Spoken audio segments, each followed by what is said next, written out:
আর আমার 95 জন ভাই, যাদের আমরা ছাড়িয়ে আনতে পেরেছি অনেক কষ্টে। আমি এটা জানতাম না, কয়েকজন খুঁড়িয়ে খুঁড়িয়ে হাঁটছিলেন, সবাই নয়। আমি জিজ্ঞেস করলাম, খুঁড়িয়ে খুঁড়িয়ে হাঁটছেন কেন? তারা বলতে চায়নি। জানতে পারলাম যে তাদের কয়েকজনকে মারধরও করা হয়েছে, তাদের নিয়ে গিয়ে হাত দুটো দড়ি দিয়ে বেঁধে রাখা হয়েছিল এবং তাদের মোটা লাঠি দিয়ে মারা হয়েছে। ফলে কয়েকজনের শারীরিক, যে কোমর থেকে পা পর্যন্ত চোট, জামা কাপড় পরে আছে বলে বোঝা যাচ্ছে না, তারা কাঁদছিল বলে জিজ্ঞেস করছিলাম, বুঝতে পেরেছিলাম।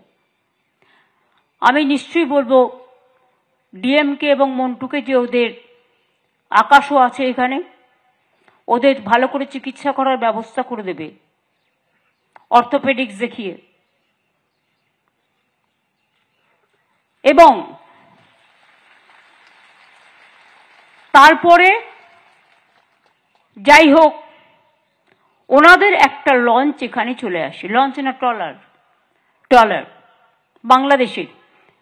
অনেক সময় কি হয়, জলের মধ্যে না সীমানা ঠিক করতে পারে না, পথ হারিয়ে যায়, ঝড় হলে পথ হারিয়ে যায়, ভুলে যায়।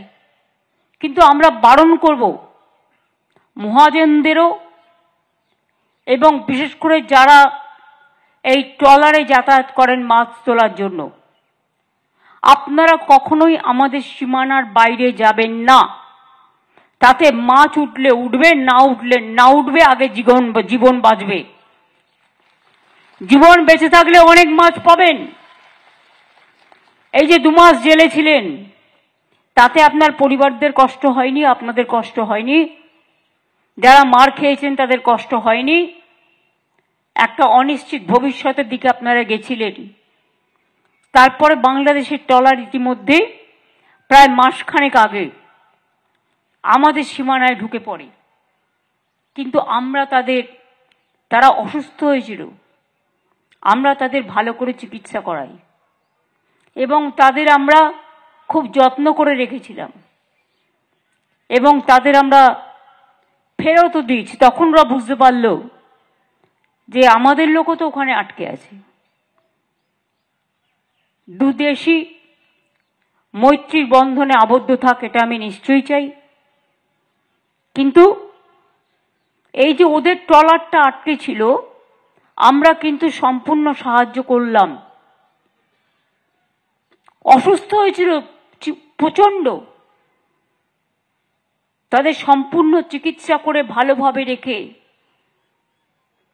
যাতে দেশের কোনো বদনাম না হয়, বাংলার কোনো বদনাম না হয়, আমরা পুরো সাহায্য করেছি।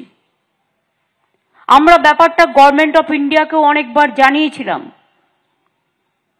তারপরে আমরা নিজেরাও কথা বলেছিলাম বিভিন্ন সোর্স মারফত।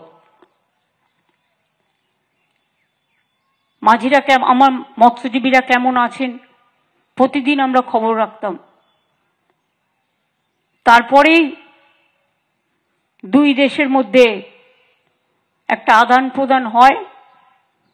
আমরা বাংলাদেশের যারা ছিল তাদের হ্যান্ডওভার করে দিই এবং ওরা ইন্ডিয়ার যারা ছিল পশ্চিমবাংলা থেকে তাদের হ্যান্ডওভার করে দেন। এই হচ্ছে মোটামুটি মৎস্যজীবীদের যে ভোগান্তি চলেছে, যে সাফার করেছে ওরা, তার জন্য।